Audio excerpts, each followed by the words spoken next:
Help me, brother! I fled to my brother's place in the middle of a freezing winter night, wearing ragged clothes. I was holding a baby in my arms. My brother was speechless at the sight of me, so changed. Thin and frail, clad only in a ragged thin shirt and barefooted. What on earth happened? He quickly brought me into the house and warmed up the room. The baby, wrapped in my jacket, was sound asleep, but I couldn't stop shivering. Who did this to my precious little sister? My brother muttered through clenched teeth. Lily, it's going to be okay now. Upon hearing my brother's gentle voice, I felt a wave of relief, as if all the strength had drained from my body. My name is Lily. I'm a 27-year-old homemaker with a young son. I was a nurse, but married Terry, who proposed to me. He is the son of the director of the hospital where I used to work and was handling administration there. Terry was working at a hospital. I was attracted to his kindness and his efficient work style. I have a brother who is 5 years older than me. The only family at my parents' home are my brother and my grandparents. In fact, when my brother was in 3rd grade and I was 4, our parents died in a car accident. They were hit head-on by a truck whose driver had fallen asleep at the wheel. My mother, a nurse, was working late, and it was when my father went to pick her up that the accident happened. My brother says he still remembers what our father said when he left to pick her up. Derek, I'm counting on you to take care of Lily. He probably said it casually, like, look after the house while I'm away and take care of your 4-year-old sister. But for my brother, it became unforgettable words. He often talks about it. I have never had a fight with my brother. After all, from when we were little to now that we are grown up, he has always tried his best to protect me. He's like a superhero to me. After our parents' accident, it seemed that my brother and I would be sent to separate foster homes, but our paternal grandparents, with whom we had not interacted much until then, came to take us in. When I first met our grandfather, he had white hair and a long bushy beard. He looked just like a Santa Claus out of a storybook. Seeing Derek, he muttered, "You're the spitting image of your father," and I believe I saw tears in his eyes. Our grandmother was a kind woman who hugged me tightly and sobbed, "Poor child." Later, I heard that our father had a falling out with our grandfather and left the family home in what amounted to running away. Grandfather wanted him to continue the family business, while our father wanted his freedom.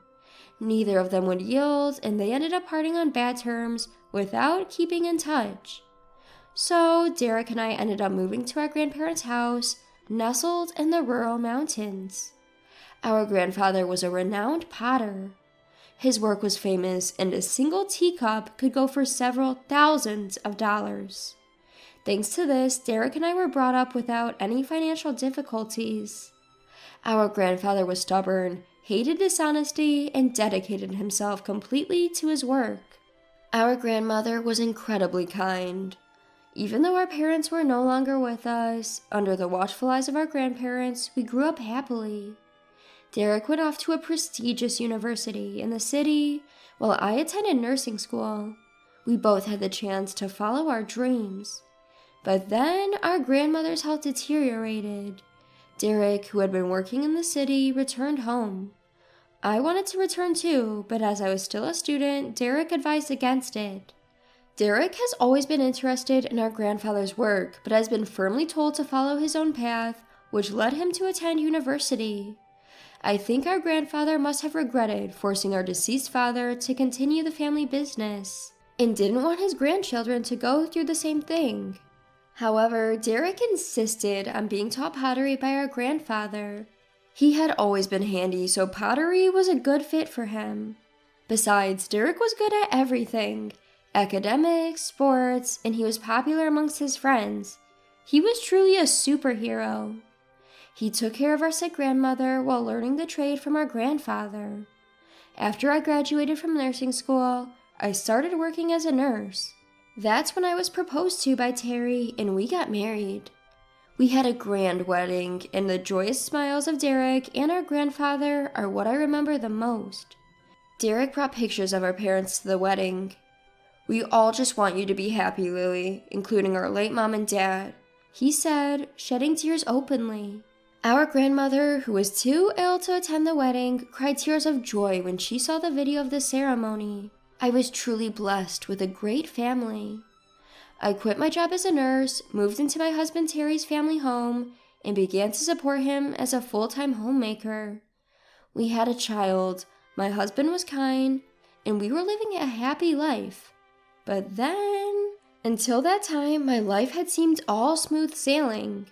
I, at the time, couldn't even imagine the hellish days that were to come. Not long after, my grandmother passed away. Terry attended the funeral with me and comforted me. My grandfather's disappointment was so severe, I couldn't even speak to him. While supporting our grandfather, my brother Derek immersed himself more and more into his pottery. Half a year passed since then. "Help me, brother!" I fled to my brother's place in the middle of a freezing winter night, wearing ragged clothes. I was holding a baby in my arms. Upon seeing my drastically changed appearance, Derek was at a loss for words. I was so skinny and weak, just wearing a thin, tattered shirt and barefooted. "What on earth happened?" He quickly let me in and warmed up the room. The baby wrapped in my coat was sound asleep, but I couldn't stop shivering. "Who did this to my dear sister?" Derek murmured, clenching his teeth. I felt a wave of relief wash over me as if all strength had left my body. I didn't want to worry Derek or our grandfather, but I had no choice but to tell them. I began to recount the events at my in-laws' house. Terry and I were living together, but due to my in-laws' concern that I should rest during and after pregnancy, we moved into their house.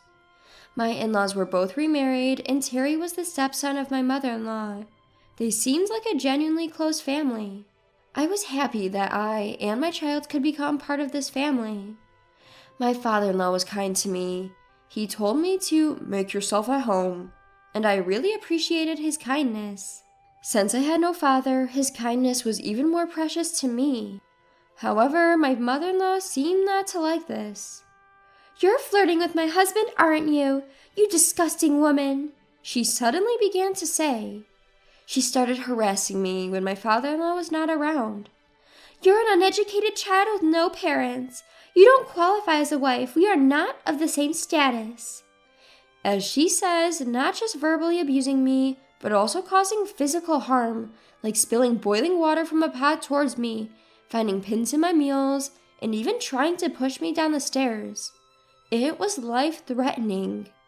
My mother-in-law's family has a long-standing reputation in the retail business, managing a major department store chain, which is currently run by her brother.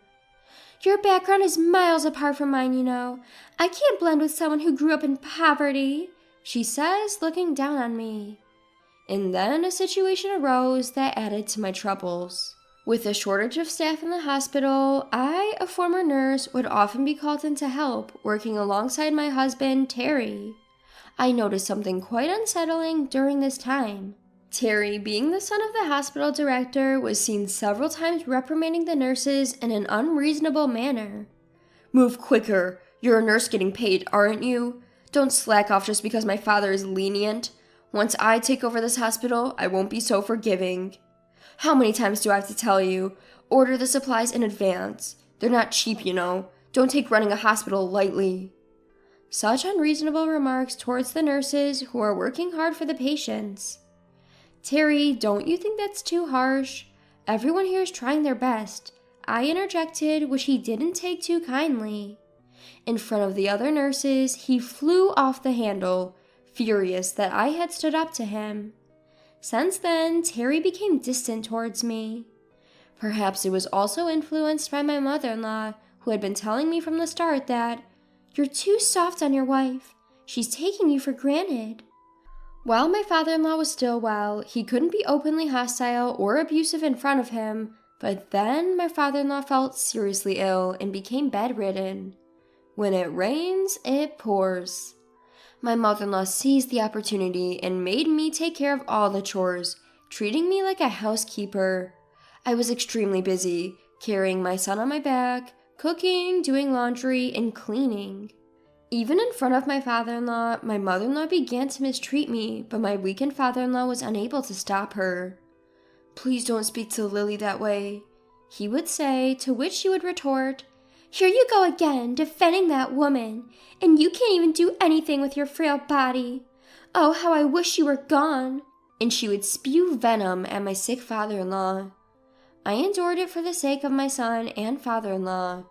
The harassment escalated. "Housekeepers don't eat with the family. Eat the leftovers later." She told me to eat the scraps. I was so upset that I lost my appetite. When I looked in the mirror, I was shocked to see my gaunt and ragged reflection. My husband said, "I only married you because you were a bit attractive, but I never thought you'd become such a shabby woman. I'm too embarrassed to be seen with you," and told me to move from our bedroom to the storeroom. How cruel can people be? My husband and mother-in-law began to verbally abuse even my son. "Of course he's not smart. Look at who his mother is," my mother-in-law would say. "His constant crying is annoying. Make him stop right now," my husband would demand. It felt as if something inside me had snapped. I had made up my mind to run away. My only concern was my father-in-law. If I didn't take care of him, he would be in trouble. However, my father-in-law said, "Don't worry about me, Lily. You should escape to your brother's place." He pulled out several $100 bills from under his pillow and pressed them into my hand. I decided to flee on the spot in the clothes I was wearing. I wrapped my son in my coat to keep him from getting cold. In a hurry, I rushed outside, hailed a taxi with the money my father-in-law had given me, and headed to my grandfather's house. I poured out the whole story to my grandfather and my brother, Derek, all at once. Derek, making a furious face I had never seen before, was shaking his clenched fist. Derek reassured me, saying, "You've had it tough, haven't you? It's okay now, relax." I burst into tears. My grandfather also muttered, "I can't forgive this." A few days later, I left my son with my grandfather and decided to return to my in-laws' house with Derek to collect my belongings. I had left in a hurry without a word, so I thought it would cause trouble if there was any fuss. When we returned to my in-laws' house, my husband muttered with a cold gaze, "You finally returned, huh?" Derek calmly replied, "My sister seems very distressed, so we'll be taking care of her for a while. We came today to collect some of her personal belongings." Then my husband retorted, "I married her, so if she doesn't come back, there will be no one to do the chores. That's a big problem for me." My mother-in-law, looking down on Derek, said, "I heard you do pottery. It must be a poor life, isn't it? Even if you take care of my daughter-in-law, it's going to be tough for you, right? Please send her back. It's a problem for us, too." Derek clenched his fist tightly. I could see that he was desperately trying to suppress his anger. When we asked to take back our belongings, we were directed to a storage room in the corner of the hallway that served as my room. In the corner of the cramped room, where cardboard boxes and old appliances were carelessly placed, there were a few changes of clothes for me and my son. There were no heating appliances, just a thin blanket on a thin mattress. Derek was at a loss for words, seeing the harsh conditions I was living under. When he glared at my mother-in-law, saying, "Is this where you shoved my dear sister and her child?" she retorted, "She should be grateful just to have a room. She's just a housekeeper after all." I wanted to get out of this house as soon as possible, but I was worried about my father-in-law and wanted to see him. My father-in-law, happy to see me again, quietly handed me something. My father-in-law apologized to Derek for not being able to protect me. For several days after that, we made preparations. And then, along with my grandfather and Derek, I headed for my in-laws' house. I was determined to fight for my son. I couldn't keep running away forever. When I arrived home, I handed my husband the divorce papers. He was taken aback for a moment, but then declared he wouldn't pay alimony or child support since I was choosing to leave. I played a recording I had of his mother, my mother-in-law, belittling me and him shouting at me. "This is evidence of the abuse I suffered," I informed them. Both my husband and my mother-in-law looked shocked, asking, "When did you even record this?" It turns out my father-in-law had secretly recorded everything to help me. He had discreetly passed the recording to me when I had gone to collect my things a few days before. My brother, Derek, said I could get a divorce since my husband was at fault. Derek had actually graduated from law school and had passed the bar exam. While assisting our grandfather with his pottery work, he had been actively practicing law to help those in need in our local community. Now he promised to fight for me wholeheartedly. My wheelchair-bound father-in-law showed up and handed the divorce papers to my mother-in-law. He had also recorded all the verbal abuse he had endured and was now ready to divorce as well. Now he can get a divorce himself as well. He preferred living in a care facility over living with my mother-in-law. Upon hearing this, my mother-in-law burst into laughter. "I'll gladly divorce you. I'll return to my brother's house and go back to my luxurious life," she said. At that moment, my grandfather was making a call stating, "I'll terminate any contract with a family like this." It turns out the major department store run by my mother-in-law's brother was on the verge of bankruptcy. He had been eagerly trying to strike a deal to exhibit and sell my famous grandfather's pottery and was close to finalizing it. Immediately, a call came from her brother, the department store owner, severing ties. My mother-in-law blanched, muttering, "That's impossible," and sank to her knees. She finally seemed to understand her situation and started to beg. "Please forgive me. I was out of line. I have nowhere else to go. Please let me stay here. Lily, I'm sorry. Please forgive me." There's no way we could forgive her now. We all coldly stared at my weeping mother-in-law. However, just one person still didn't seem to fully grasp the situation. It was my husband who said to me, "I'm set to inherit this hospital. If you want a divorce, I'll pay alimony and child support. I'll marry someone younger and prettier than you." But then my father-in-law said a single sentence. "The hospital has been sold," he declared. His eyes widened in shock. "What?" In fact, Terry, requested by my father-in-law, had been pulling the strings. "Get out of here right now!" my father-in-law screamed at his stepson. My husband's face turned white. My husband was not legally adopted to my father-in-law, who was actually his stepfather. Because of this, he had no legal claim on his stepfather's assets. On the contrary, I was legally adopted by my father-in-law, who had taken good care of me. Sensing the tide of events, my husband quickly changed his tune, pleading for a fresh start with me. I coldly dismissed him.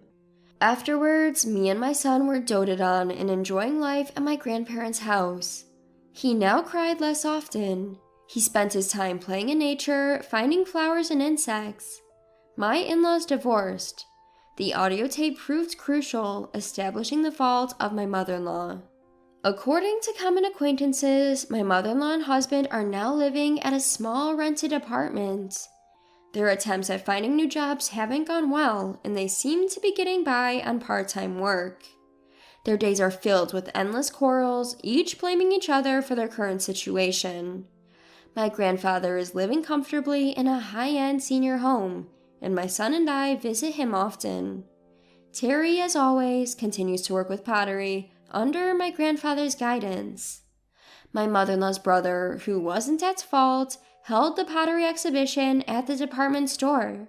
At the exhibition, my brother met a lovely woman who has a fondness for pottery, and they've started dating. I expect we'll hear good news from him soon. I work as a nurse at a hospital near my grandfather's house. It was my dream to become a nurse like my mother, and now I find fulfillment in caring for my patients.